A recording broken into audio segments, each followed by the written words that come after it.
নমস্কার বন্ধুরা, আজ আমি দেখাবো আমার ছাদ বাগানের ভিডিও আপনাদের। আমার ছাদ বাগানে কি কি গাছ আছে সেটা আমি আপনাদের দেখাচ্ছি। এটা হচ্ছে আমার অপরাজিতা, আর এই হচ্ছে আমার পাতিলেবু। দেখুন, এতে লেবু আছে। যদিও এই লেবুগুলো নার্সারি থেকে কেনার সময় ছিল, আমার গাছে হয়নি, গাছটা বসিয়েছি মাত্র 2-1 দিন হয়েছে।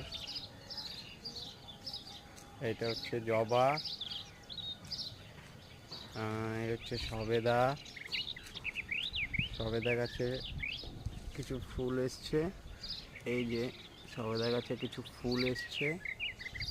আশা রাখছি সেটা ফলে পরিণত হবে, তাহলে খুবই ভালো লাগবে আমার। এইটা হচ্ছে গন্ধরাজ লেবু গাছ। এই লেবু গাছটা এনেছিলাম অনেক ছোট, আস্তে আস্তে এতটা বড় হয়েছে।